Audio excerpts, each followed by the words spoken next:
नमस्कार। जय माता दी। मैं हूँ आपकी अपनी लाइफ डिजाइनर जीतू आचार्य। तुला की राशि जो है वो शुक्र की राशि है और शुक्र बहुत ही लग्जरियस प्लेनेट होते हैं। यानी तुला राशि वालों का 2025 जो है कितना लग्जरीज को इनहेंस करेगा, कितनी खुशियां आपको देगा, जीवन में कितनी आप गाड़ियां बना पाएंगे, कितने बंगले बना पाएंगे, आप कितना धन इकट्ठा कर पाएंगे, या फिर ये सब कुछ होते हुए उदास रहेंगे, या फिर थोड़ा कम भी मिला तो बहुत खुश रहेंगे। कैसा रहने वाला है 2025? पूरी जानकारी के लिए आपने पूरी वीडियो देखनी है। कुछ ग्रहों के बदलाव भी होंगे, वो आपकी राशि से कौन से भाव को इफेक्ट करेंगे। सबसे बड़ी बात होती है कि जैसे केतु का है, राहु का है, ये बदलाव तो आपकी उसी राशि में होना है। जैसे एक का हो रहा है कुंभ राशि में, दूसरे का सिंह राशि में, या नहीं रहेंगे तो वहां पे, लेकिन वो आपकी राशि से कौन सा भाव बनेगा, आपको कैसा रिजल्ट देंगे। तो आपको ये समझने की जरूरत है कि आपको किस तरीके का इम्पैक्ट दे रहे हैं। पूरी जानकारी के लिए पूरी ही वीडियो देखनी चाहिए, अधूरी नहीं देखनी चाहिए। और फिर दूसरा, आपके घर में और भी सदस्य होंगे, आप उन्हें भी इस वीडियो को शेयर कर सकते हैं। शुक्र की बात करते हैं, वीनस की बात करते हैं, यानी तुला के राशि के स्वामी। और ये जो जोडियक की जैसे सेवेंथ भाव की राशि होती है, सेवेंथ भाव आपके स्पाउस का, शादी का, पार्टनरशिप का और बहुत सारी चीजें इंडिकेट होती हैं सेवेंथ भाव से। लेकिन यहाँ कुछ मुख्य मुद्दों के ऊपर हम नजर जरूर डालेंगे। आपका हेल्थ, आपका स्वास्थ्य, क्योंकि सेवेंथ में बैठ करके सीधा लग्न को इम्पैक्ट डालता है। तो वैसे तो और भी दृष्टियां बनती हैं अलग अलग प्लेनेट की, लेकिन लग्न तो सीधा इम्पैक्ट डालेगा ना। सेवेंथ दृष्टि जो है वो हर एक प्लेनेट की होती है, तो इसीलिए सीधा इम्पैक्ट जो है वो सेवेंथ का लग्न पे ज्यादा पड़ता है। तो सेवेंथ में हो प्रॉब्लम या लग्न में हो प्रॉब्लम तो व्यक्ति तो पीड़ित होता है। और सेवेंथ अच्छा, लग्नेश अच्छा, तो मतलब व्यक्ति सुकून से। शुक्र की अगर हम बात करते हैं तो ये कहाँ से कहाँ तक प्लेनेट अपने बदलेंगे और कौन कौन से घर बदलेंगे, कौन कौन सी राशियां बदलेंगे, कहाँ जाकर के इनकी जर्नी जो है समाप्त तो होने वाली है दिसंबर में जाकर के। ये अपनी जर्नी मीन राशि से शुरू करेंगे, यानी वीनस मीन राशि से अपनी जर्नी शुरू करेंगे। उच्च के होते हैं यहाँ पे मीन राशि में, यानी इनकी जर्नी जब शुरू होगी तो ये उच्च की अवस्था में होंगे, और इनकी जर्नी जब समाप्त होगी दिसंबर में जाकर के, तो धनु राशि में इनकी जर्नी का अंतिम चरण चल रहा होगा। यानी पूरा साल ये कहां से कहां तक का सफर तय करेंगे। ये करेंगे मीन से शुरू, धनु में जाकर के समाप्त। अब और क्योंकि मुख्य प्लेनेट पे नजर डालिए, सबसे पहले तो आप अपने राशि के लॉर्ड हैं, जो स्वामी है, उस पर नजर रखिए। और दूसरा बाकी मुख्य जो प्लेनेट जैसे शनि है, राहु है, केतु है, गुरु है, जुपिटर है, यानी इन चीजों के ऊपर ज्यादा इम्पैक्ट रखना है। इन चीजों को समझने की जरूरत करनी है कि यहाँ कहाँ चीजें जो है इनके चेंज होते ही अस्त व्यस्त हो रही है, उसे संभालिएगा आप। जुपिटर की अगर हम बात करते हैं, वो अपनी जर्नी वृष राशि से शुरू करेंगे और दिसंबर में जाकर के ये मिथुन राशि में रहेंगे। यानी सिर्फ एक एक घर बदलेंगे, एक राशि बदलेंगे ये। और कहाँ से शुरू होकर के, यानी अगर के हम मिथुन की बात करते हैं, जो आपकी राशि से नवम और अष्टम का संबंध बन रहा है, यानी नवम भाव में भी रहेंगे और अष्टम भाव में भी कुछ समय रहेंगे। तो यानी इनका जो कंसर्न है नवम और अष्टम, ये दो भावों का इम्पैक्ट जो है साल में आपके ऊपर रहने वाला है। एक तो सबसे बड़ी बात है, नवम की जब बात आती है तो हमारा भाग्य स्थान होता है, लेकिन जब अष्टम की बात आती है तो एकदम सडन और गुप्त और अंधेरा। यानी कई बार सिचुएशन आपकी समझ में नहीं आएगी, चाहे कोई इतना एक्सप्लेन भी करने की कोशिश करेगा, क्योंकि एक डार्क में आप रहते हैं, रखा जाता है इनफैक्ट। तो आपके लिए इसका इम्पैक्ट किस तरीके से रहेगा, तो आप पूरी वीडियो को जरूर देखिएगा, क्योंकि संभलना ज्यादा जरूरी है। ज्ञान के साथ आप संभल सकते हैं, लेकिन अगर आप अवेयर ही नहीं होंगे, समझ ही नहीं होगा, तो आप संभलेंगे कैसे। शनि की बात करते हैं, मेष राशि में रहेंगे, वो आपकी राशि से छठे भाव की राशि होती है, 6th हाउस। और 6th हाउस भी बहुत इंपॉर्टेंट होता है, यानी सर्विस का भाव भी तो कहा जाता है इसे। तो 6th भी हमारे लिए जो है वो कमजोर भाव तो नहीं है, बहुत इंपॉर्टेंट भाव है। रोग भी बढ़ा सकता है, शत्रुओं को भी खींच करके ले आ सकता है, कॉम्पिटिटर आपको तंग करने लग जाते, यानी बहुत सारी चीजें इसके आड़ में है। राहु की बात करते हैं, कुंभ राशि में रहेंगे और वो आपकी राशि से पंचम भाव होगा, 5th हाउस। अब 5th हाउस का राहु कैसा होता है, क्योंकि आपकी फ्रेंड सर्कल है, वो आपकी हायर एजुकेशन भी है, कंपटीशन के दायरों पे चल पड़ेंगे आप, आगे जाकर के फ्यूचर ब्राइट होगा या नहीं होगा, यहाँ पे इंडिकेट कर रहा है। क्या गुमराही होते रहेंगे, क्या दोस्ती गुमराह कर रही है, किस तरीके की चीज़ें आप फेस करेंगे 2025 में, पूरी जानकारी अभी थोड़ी देर में बताते हैं। केतु की बात करते हैं, सिंह राशि में रहेंगे, आपकी राशि से 11th हाउस रहेगा ये। और 11th हाउस हमारा जो है वो धन का भाव है, हमारी इनकम। और इनकम भी कौन सी, इजी इनकम, यानी आसानी से मिल जाने वाली इनकम। आपको कितनी आसानी से मिलेगी बताएंगे अभी। और अगर तुला की बात करते हैं, जैसे हमने बताया कि ये जो राशि है ये 7th भाव, अकाल पुरुष की कुंडली का ये 7th हाउस होता है, उसकी राशि होती है, यानी जोडियक चक्र की ये 7th भाव की राशि है।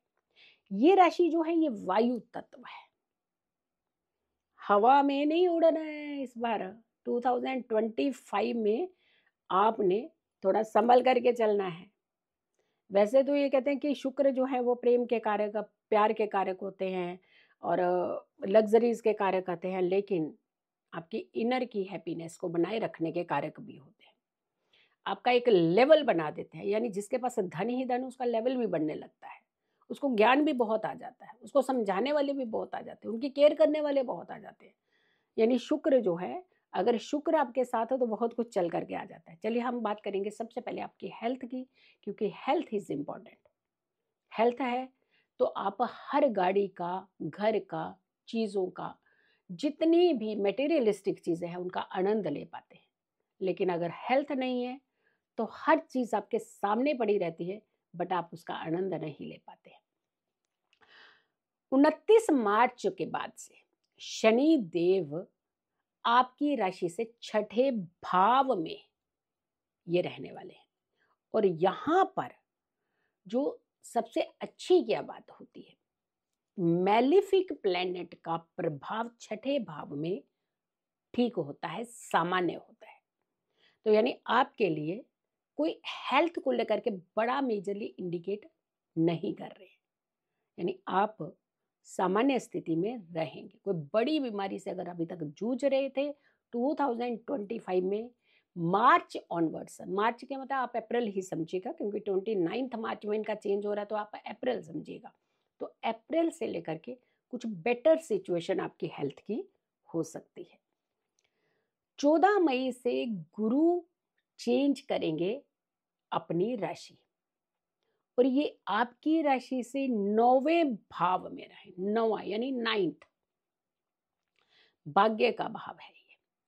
और सबसे बड़ी बात है कि यहाँ बैठ करके भी गुरु आपको एक अच्छा फायदा देने वाले हैं, यानी हेल्थ में फिर से सुधार की संभावनाएं बन रही है। वहीं अगर राहु केतु की बात करते हैं तो वो भी आपको कोई दिक्कत नहीं कर रहे हैं, क्योंकि हमने इसलिए मुख्य प्लेनेट की बात करी है कि मुख्य प्लेनेट आपके ऊपर किस तरीके का इम्पैक्ट डालेंगे। यानी कुल मिलाकर के अगर हम देखते हैं 2025 में, तो हेल्थ के पॉइंट ऑफ व्यू से आपका बेटर ही है, पहले से बेटर कंडीशन होगी आपकी। अब करियर की बात कर लेते हैं, क्योंकि करियर के बिना तो कुछ चलता ही नहीं ना। काम करेंगे तो पैसा आएगा, काम नहीं होगा तो घर वाले भी थोड़े से चिड़चिड़े होने लगते हैं। तो यानी 29 मार्च के बाद शनि आपके छठे भाव में रहेंगे। और सबसे बड़ी बात है कि शनि जो है तुला राशि वालों को तंग नहीं करते हैं। तुला राशि वालों के लिए शनि बेहतर होते हैं, आपके लिए कुछ अच्छा, एक बड़ा सा मौका मिल सकता है आपको काम का। हो सकता है अचानक सडनली कोई आपके जानने वाले थे, किसी दूसरी जगह उन्होंने सर्विस में जंप किया और उन्होंने आपको साथ अपने बुला लिया, और इंक्रीमेंट के साथ, मतलब अच्छी सैलरी के साथ। हो सकता है कोई बिजनेस कर रहे हैं और आपके बड़े अच्छे नोन थे, उन्होंने कहा कि चलिए हमारे साथ अब इसमें कोलैबोरेशन कर लीजिए। तो यानी कुछ बड़ा आपके साथ ऐसा होने वाला है जिससे आपको सेटिस्फेक्शन भी मिलेगी और साथ के साथ धन में भी बढ़ोतरी होगी।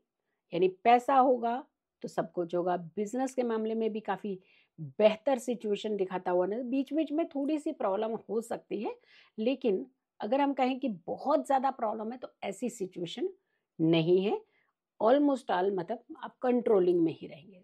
धन के मामले में भी आपकी सिचुएशन पहले से बेहतर होती हुई नजर आ रही है। यानी कुल मिलाकर के अगर हम धन का देखते हैं और सेहत का देखते हैं तो दोनों चीजें आपको सपोर्ट करने वाली है। अब सबसे बड़ी बात है कि अब आते हैं प्रेम के मामले में, क्योंकि प्यार करने वाले जो हैं वो बड़ी ताक लगा के बैठते हैं 2025 राशिफल यानी भविष्य के ऊपर। आपके लिए सामान्य रहने वाला है, कोई उतार चढ़ाव नहीं है। इनफैक्ट कुछ अगर के पुरानी गलत फहमियाँ थी, कुछ डिस्प्यूट थे आप लोगों के, वो दूर हो सकते हैं और धीरे धीरे आपकी सिचुएशन जो है पहले से बेहतर हो सकती है। हाँ, बीच में जाकर के कभी कभी कुछ कुछ ऐसे हो सकता है कि किसी बात को लेकर के आप एक दूसरे पे थोड़ा सा शक करने लगे, लेकिन ये इशू जो है फिर भी बहुत जल्दी रिजॉल्व हो जाएगा। यानी ये लिंगर ऑन होने वाला इशू नहीं दिख रहा। आपके प्यार के लाइफ के हिसाब से सामान्य है। पारिवारिक लाइफ की बात करते हैं। पारिवारिक लाइफ भी आपकी बेहतर रहने वाली है। यानी गुरु का गोचर सपोर्ट कर रहा है, और गुरु का गोचर अगर सपोर्ट कर दे तो इसका मतलब यह है कि आपकी पारिवारिक लाइफ के ऊपर किसी तरीके की आंच नहीं आ रही। लेकिन गुरु क्या देते हैं? अहंकार दे देते हैं। हम ओवर कॉन्फिडेंस में आ जाते हैं। अगर गुरु नीच के हैं या फिर गुरु के ऊपर कोई मेलेफिक प्लेनेट का प्रभाव पड़ रहा है, तो जब इतने सारे प्लेनेट घूमेंगे तो कभी ना कभी तो बीच में प्रभाव नेगेटिव पड़ ही सकता है। बट ध्यान रखिएगा, ओवर कॉन्फिडेंस में आकर के, अहंकार में आकर के आप अपने घर की सिचुएशंस को खराब मत कीजिएगा। अदरवाइज तो दिक्कत नहीं आ रही, लेकिन अहंकार के चलते जो है वो चीज़ें आपकी बिगड़ सकती हैं, क्योंकि सामने भी तो कमज़ोर नहीं बैठे हुए ना। तो यहाँ पर थोड़ा सा अगर आप धैर्य से, समझदारी से चलें तो आपकी पारिवारिक लाइफ भी बहुत बेहतर रह सकती है। अब सबसे बड़ी बात है कि ऐसे लोगों को पूरा साल किस तरीके के उपाय जो है वो करने चाहिए, कौन सी पूजाएं करनी चाहिए। सबसे पहले तो कुल देवी देवता की पूजा हमने कहा कि आपको करनी ही चाहिए। प्रथम पूजनीय देवता गणेश जी के भजन करने चाहिए, स्तुति गानी चाहिए, इनफैक्ट चालीसा सुनना चाहिए। और साथ के साथ माँ लक्ष्मी की आराधना आपके लिए बहुत फ्रूटफुल रहेगी। माँ लक्ष्मी का ध्यान कीजिए, क्योंकि धन ही धन चाहिए तो माँ लक्ष्मी का आशीर्वाद चाहिए। अगर आपको खुशियाँ चाहिए, लग्जरी चाहिए, तो माँ लक्ष्मी का आशीर्वाद आपको चाहिए। तो यानी माँ लक्ष्मी की आराधना आप 2025 में ज़्यादा कीजिए। हो सके तो हर शुक्रवार को खीर का भोग माँ लक्ष्मी को ज़रूर लगाया करें। और छोटे छोटे उपाय हैं, अगर आप इन्हें करें। कमल गट्टे की माला लीजिएगा। ओम लक्ष्मी नारायणाय नमः, इस मंत्र का जाप आप 2025 में फ्राइडे के दिन तो ज़रूर करिएगा। आप इस मंत्र को आप सुबह भी नहा धो करके कर सकते हैं। अगर आप सुबह नहीं कर पा रहे हैं या आपके कई बार ड्यूटी आवर्स ऐसे होते हैं, तो आप इवनिंग में सूर्यास्त के बाद भी इसे कर सकते हैं। यानी किसी भी समय भगवान का नाम लेने में तो कोई वो प्रॉब्लम ही नहीं होती ना, जब मर्जी नाम ले लीजिए। तो हाँ, सुबह और संध्या का जो पहर होता है ये बहुत अच्छा होता है, बहुत अच्छा रिजल्ट देता है, बहुत अच्छी एनर्जी क्रिएट करता है।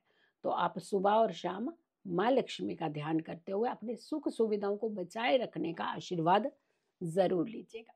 सो वीडियो को ज़्यादा से ज़्यादा लोगों तक ज़रूर शेयर कीजिएगा। हम यही चाहते हैं कि 2025 आपका बहुत बेहतर रहे।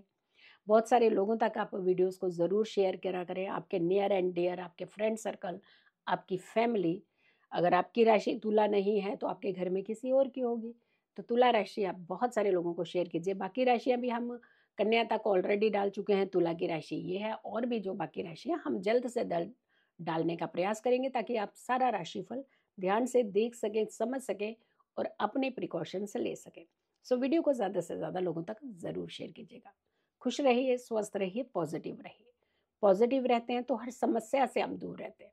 जल्दी हाजिर होंगे एक अच्छी वीडियो के साथ और अगली राशि के साथ, खास करके वृश्चिक राशि के साथ। तब तक के लिए नमस्कार, जय माता दी।